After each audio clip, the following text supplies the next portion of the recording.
Anya Mr. Maravillas, narinig mo yung interview kay Inday tungkol sa bagong Pilipinas SIM at pledge? No comment din. Ano na sanayan Anya Mr. Maravillas? Laging no comment si Inday. Pero kay Kibbs, kay Pacquiao, may comment. Ito po si Inday, oh. No comment. Sara, no comment ang bagong Pilipinas SIM pledge. Iningan ng komento ng Nagbabagang mga balita at pagtalakay sa mga isyu na lipunan. Pulsa, opinyon, para at pag-alantad sa katotohanan. Pulsa, what you see is what you get. Unisan. mga reporters kung ano yung masasabi niya kasi ipinag-utos ng ating Pangulong Bongbong Marcos, ipinagmandato na lahat ng opisina, pati mga eskwelahan, siyempre siya yung DepEd Secretary, kailangan isama sa flag ceremony ang bagong Pilipinas SIM, pati yung panunumpa sa bagong Pilipinas. No comment si Inday. Kaya naman pala niya Mr. Maravillas, pati doon sa kanyang pakikiisa sa Independence Day celebration sa Davao, hindi man po kinanta yung bagong Pilipinas. Yung bagong Pilipinas binantayan ko po kung kakantahin, pati yung pledge. Wala po. Oh, yan si Inday. Mga kababayan, doon siya sa Davao. Kaya pala hindi kasama ng ating Pangulong Bongbong Marcos. Sa bagay, hindi na po sumasama. Di ba? Akala ko mga kababayan, kasama siya doon sa Rizal Park. Wala. Tinignan natin sa Malolos, Bulacan, kung siya yung naka-assign doon. Wala din. Ang nandun mga kababayan, si Speaker Martin Romualdez, ang susunod na Pangulo. Doon sa Kawit, Cavite naman po, ito mga important locations ito po, important places sa Independence po, Independence Day celebration. Sige po ang nandun. Si Inday pala, umuwi ng Davao. Tapos binandayan ko po yung ceremony. After ng pag-awit ng Lupang Hinirang, ang sunod mga kababayan na kinanta yung dati, yung Ang Bayan Kong Tanging Ikaw, Pilipinas Kong Mahal. Binantayan ko kung isusunod ba mga kababayan yung bagong Pilipinas SIM, tapos yung pledge. Kasi may utos yung ating Pangulong Bongbong Marcos. Wala talaga po. Natapos yung seremonya. Ayaw makiisa po ni Inday. Tapos, iningan ang komento, no comment siya. What? Di yan Mr. Maravillas kung yung Davao at yung Vice Presidente mismo, no comment. Hindi niya masabi kung i-implement ba ng department kasi secretary siya ng Department of Education. But before ko mga kababayan ibigay sa inyo yung mga balitang yan, yung detalye na mga balitang yan, click subscribe muna dito sa ating YouTube channel and hit the notification bell po para lagi po kayong updated sa mga kaganapan dito sa ating bansa. Like and share na rin po ninyo ng ating video at wag na rin po ninyo na skip yung ating mga commercial ads para tuloy-tuloy lang ang pag-unlad ng bagong Pilipinas. Sa mga naganap po ng malinis and spacious fitness gym, pumunta lang po kayo sa aming Colossal Fitness Gym. We also offer Grab Car Rental with our brand new 2023 model ng Toyota Innova. We also accept booking for those who are planning to travel via PAL, Cebu Pacific, and other airline companies, local and international, and bills payment for Meralco Bills, PLDT, Aleco Bills, etc. Ang Colossal Fitness Gym is located at 3rd floor Security Bank Building, Landco Business Park, Legazpi City, Albay. For inquiries, look for Chilon Maravillas, contact number 0966-802-0949. Yan po yung aming Innova. Lagi na pong matao sa amin. Yan yung bago naming mga clients. Tingnan ninyo po, very colorful, napakaganda po ng aming gym at napakalinis. Pati mga foreigners po, pumupunta sa amin, mga British tourists po sila. Na-set up na rin po yung aming mga bagong gym equipments. May treadmill na rin po kami. Ito naman po yung bago naming product na binibenta online. Eye Glow Serum, whitening po siya. Tingnan ninyo yung epekto sa aking anak na architect before and now. Yung mga inquiries po ninyo, dumiretso na lang kayo sa kanyang Facebook account, Riz Maravillas. Ito naman po, Firmax Firming and Lifting Cream, pinapahid po sa mga pulses and affected area. Mainam po sa mga pains at paninigas na mga kaso-kasuan. Ito naman po, Automax sa Radiant Serum. Sa mukha naman yung application, anti-aging po siya. You will look 10 years younger than your age. Sa mga cancer patients naman po, baka lang gusto ninyo itong itry. Ning siya red mixed fruit drink. Hindi man po siya gamot, food supplement siya. Kaya lang, gawa siya sa goji berry. Yung goji berry may anti-cancer properties. O ngayon, yung mga inquiries ninyo, dumiretso na lang kayo sa aming messages sa Facebook para masagot namin agad. Ayos pa? Ayos na niya, Mr. Maravillas. Importante pa naman, mga kababayan, na dapat sundin ito, lalo na ng DepEd. Kasi importante po ito, mga kababayan, sa ating mga mag-aral, na dapat po maisadiwa nila, maisapuso, maisadiwa nila ang mithiin po ng ating Pangulo para sa bagong Pilipinas. Paganan niya, Mr. Maravillas, no comment siya. Talagang dapat si Inday, kung ayaw pag mag-resign, si Baki na eh. Malamang mga kababayan, yung ang antungan ni Inday. Kasi siyempre may administrative sanction siya. Kung ayaw niyang makiisa, mga kababayan, sa programa ng ating, sa agenda ng ating Pangulong Bongbong Marcos.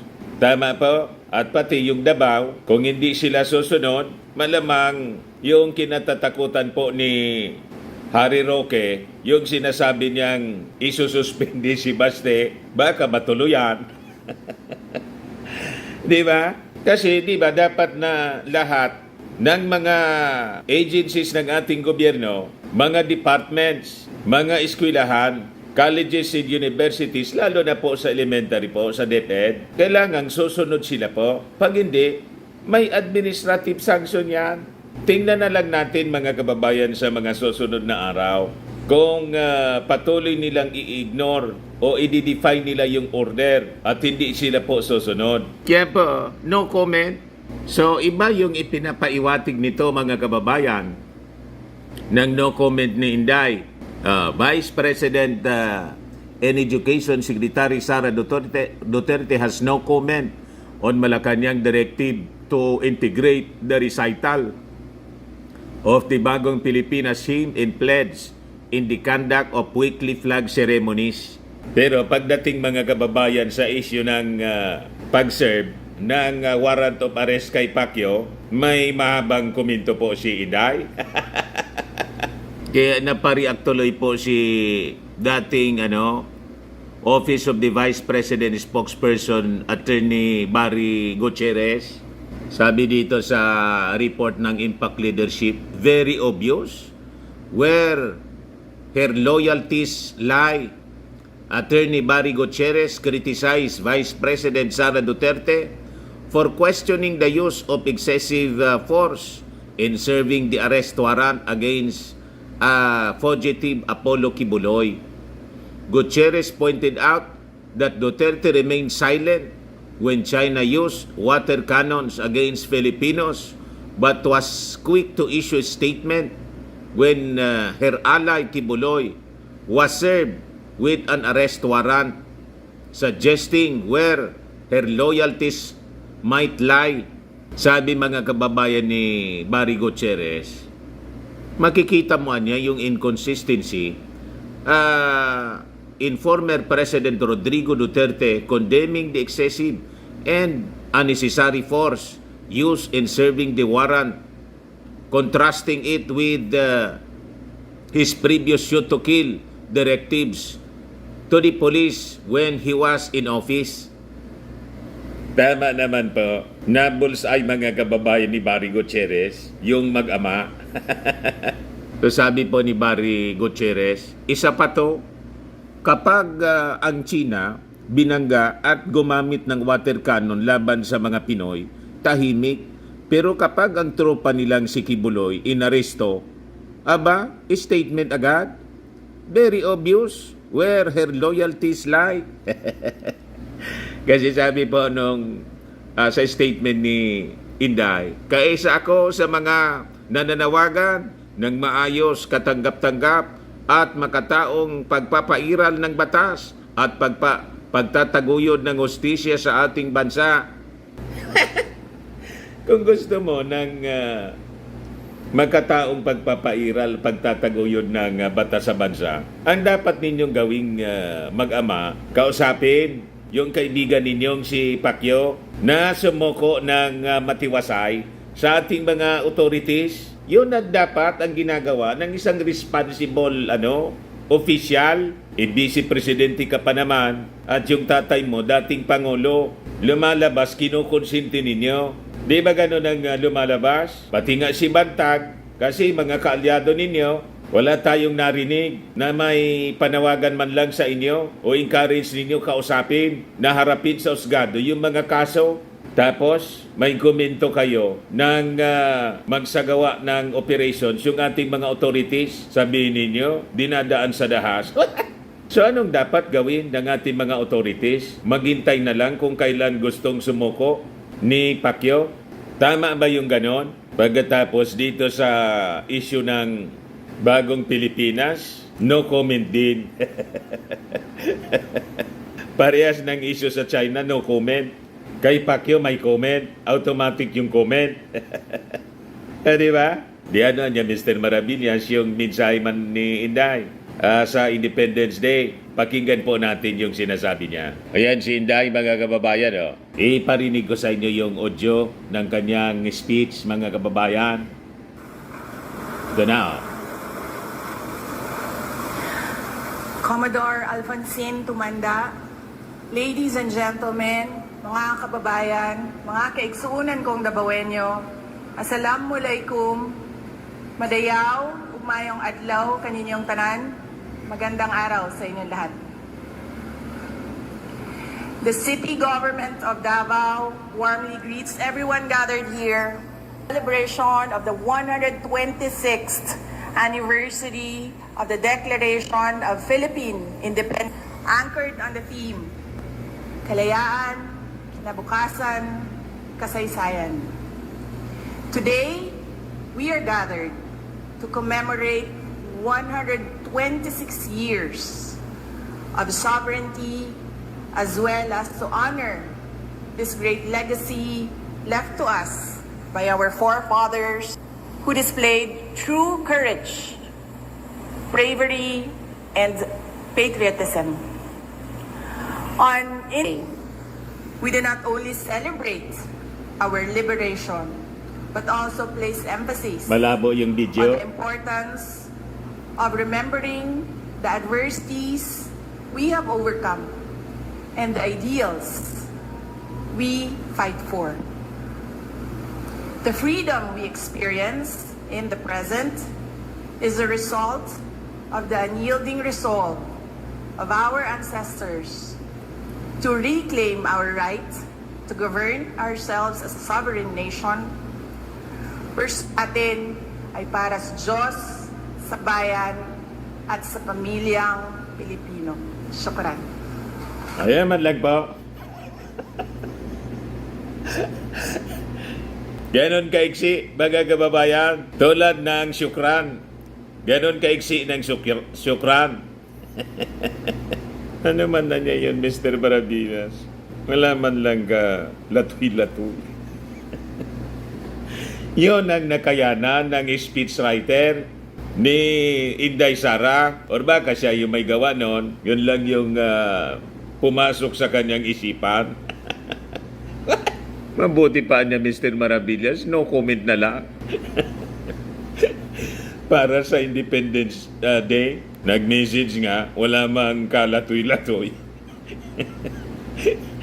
Yun nga. Anyway, dito na lang po tayo sa naging mensahe ng ating Pangulong Bongbong Marcos. So, panawagan ng ating Pangulong Bongbong sa Independence Day sa ating mga kababayan to protect the hard-won freedoms and never cower to threats of intimidation, invasion, and oppression. Yan po ang malaman na statement po referring to the threats ng ng barkada ni Inday na bansa, yung China.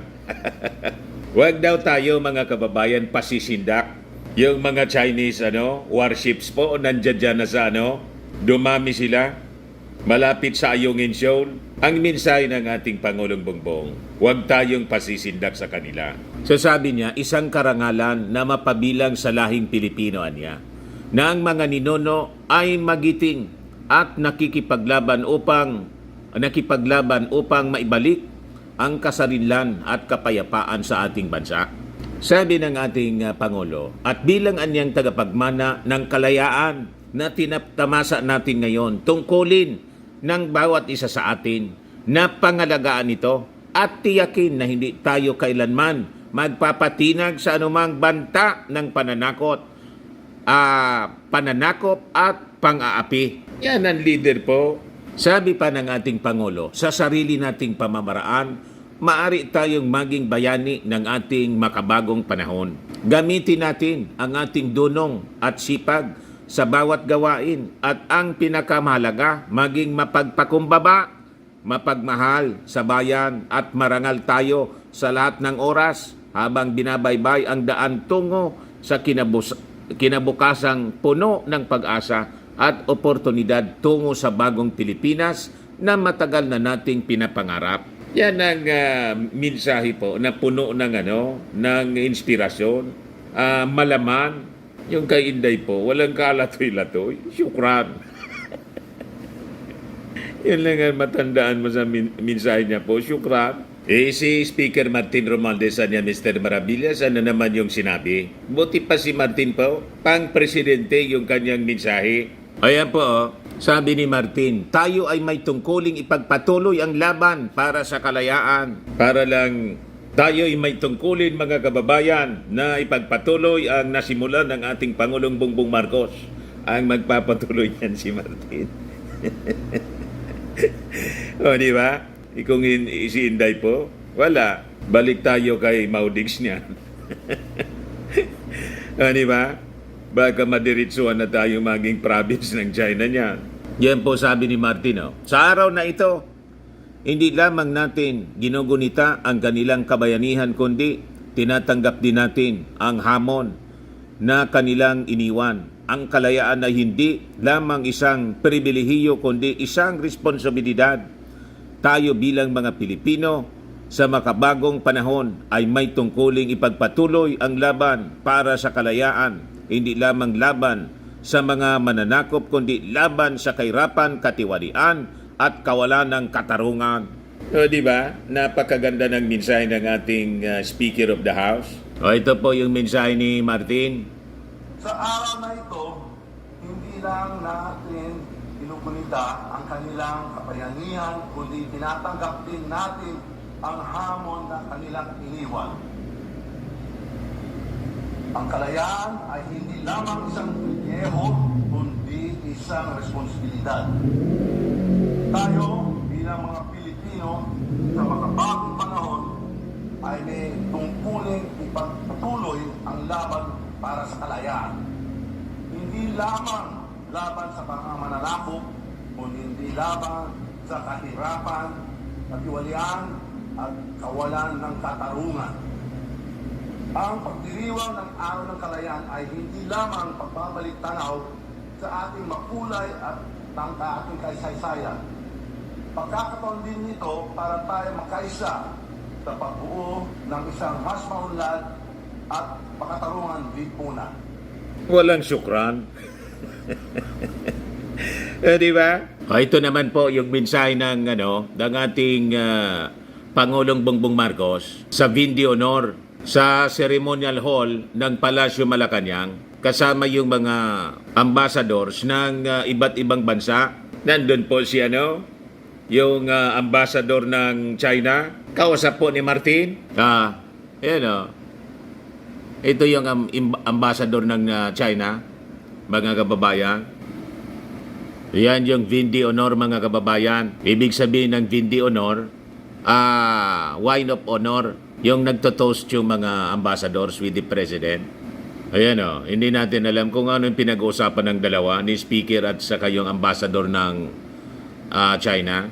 Nandun din yung mga senador at congressmen, si Chisi Escudero. Parang sinasabi yata ni Martin, nakasubra na niya kayo, sumusubra na kayo, pumapasok na kayo dito sa amin mismo. May mga uniforme na niya na natagpuan dun sa Pugo, sa Purak, Pampanga. May military uniform ng People's Liberation Army. Hindi man pa. Hindi ko man alam kung ano sinasabi ni Speaker Martin. Pero parang ganun nga eh. Dinodoro ni Dinodoro ni Martin. Yung ambassador. Hindi man po yun. For emphasis man lang po. Gumaganon lang si Martin. Wala mang masamang ibig sabihin siguro. So, ito po yung speech ng ating Pangulo. Pakinggan natin kung anong sinasabi niya. Thank you very much for all of your attendance, Your Excellencies, at this webinar. And I thank, of course, the Courtesy ng RTVN po. to the Philippines, the Most Reverend Archbishop Charles John Brown. And published by Manila Bulletin. Which reflects a very good understanding, I think, of the Filipino culture. And we are very flattered and are happy to call you and the rest of the members of the diplomatic corps as friends. I was noticing when we were welcoming the different ambassadors how much conversation we all had with each other. And this is an indication of things that we have started in the past years and the things that we are following up. There are so many things that we still talk about. And for that assistance, of course, the comments as they have given us, if we have met with any kind of success, that success, your assistance has been an enormous part of that success. And for that, we thank you, and for the engagements that we have made. As I said, in the past year or so, I thank you for that too, and we look forward to continuing that. Allow me to also greet the Senate President Chisi Escudero. Also here with us is the House Speaker Martin Romualdez, all the other excellencies of the Diplomatic Corps, Executive Secretary. Wala si Inday talaga po. And of course, Nasa Davao lang siya. Someone who you are actually more familiar with and spend more time with than myself, First Lady Lisa Neta Marcos. Nandyan kasi niya si First Lady Lisa, badshot kay Inday. Honored guests, gentlemen. Good morning. It is a great pleasure for me to host this very important occasion with the members of the Diplomatic Corps. We celebrate we celebrate the proudest moment of our storied past, the Philippine independence. 126 years on, since the Philippine flag was first unfurled in 1898 to let flutter in a fresh breeze of freedom, the flame of Filipino nationalism that sustained our ancestors in their quest for freedom remains lit in the beating heart of the Filipino nation to this very day. The glow is not lost to us. From a flickering flame into a fiery blaze, this is how our patriotic sentiments can easily rouse whenever our collective and common interest as a nation is tested. On many occasions, great trials have all the more strengthened our resolve and unified our people. Because as I have said, Filipinos do not yield. The struggle for Philippine independence continues to reverberate to this day. Not against colonial oppression, but against a challenge. Filipinos do not yield.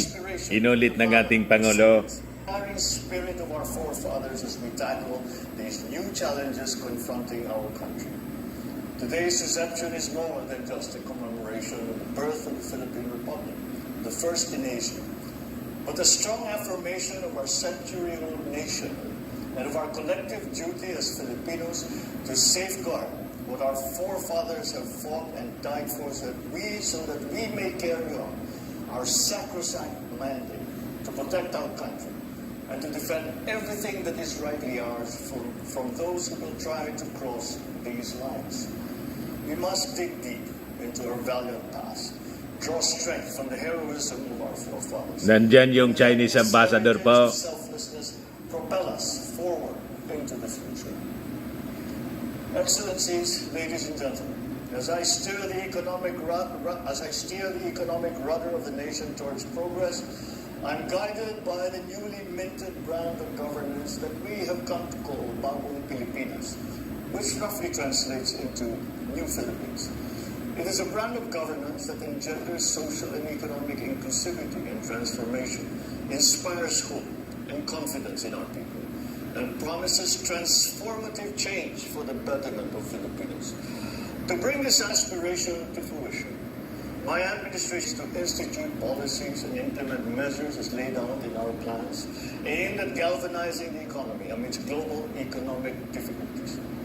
The recent launching of Bagong Pilipinas is opportune to chart a new beginning for the Philippines that transcends political color and social background. Allow me to take this occasion to share with you the state of our economy. Despite the woes brought about by global inflation, our country has still managed to curb inflation to a reasonable, almost manageable level. It remains, unfortunately, our greatest problem. And this is inflation that is brought about by forces that we cannot control. But nonetheless, I think that we have done a good job. And with this, it is a very large improvement from what we were under, the situation that we were under maybe a year ago. Today, we are within 3.5% within the government's target band of 2 to 4. I also happy to note that the continues to enjoy as an investment, the credit rating as an investment destination. We are credited with a stable outlook, which signals growth in the momentum in the medium term. It translates to more accessible financing for our government and for our programs. So we will maintain that status, and we will try to improve it, and across all major regional and international agencies. We now continue to work on our growth, and we have now recently been forecast to have one of the highest growth rates for the next year. And I think that this bodes well for the transformation of our economy, especially as we are trying to recover from the effects of our very bad drought and trying to prepare for what is coming season. So we continue to, but on the foreign policy front, and I was just listening to the Apostolic News, and I said that you have made a very, very good description of foreign policy. I should write it down, and with your permission, I will plagiarize some of your description. We continue to chart an independent foreign policy in keeping with our constitutional mandate. We pursue through international engagements that seek to strengthen existing alliances, build new partnerships with like-minded states. Our foreign policy is grounded on the continuing promotion and work for peace, and the continuing promotion and work for our nations. On the global stage, in positions in support of the rule of law and of the rules-based international order. Rule of law, UNCLOS. Laid out in the UN Charter and multilateral conventions. As we continue to promote diplomacy and dialogue in our efforts to build bridges in our various multilateral advocacies, such as for peace, economic development, climate change, and amongst others, we shall endeavor to enhance engagements with bilateral, regional, multilateral partners, especially in areas where cooperation has not yet reached its full potential. With Bagong Pilipinas, it is with confidence that I say that we are engaging the world for our country and for our people. At this point, ladies and gentlemen, allow me to ask you to join me in a toast and raise a glass to stronger bilateral ties between our countries and deepening linkages between our peoples in the many years ahead.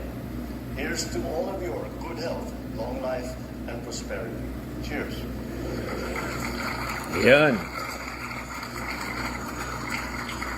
Toast.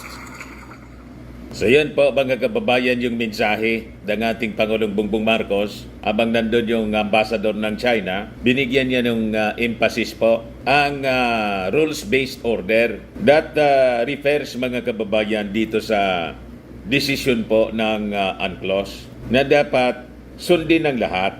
Ayos pa mga kababayan. Ayan man lang po. Ako po si Dante Maravillas. Bye-bye. God bless.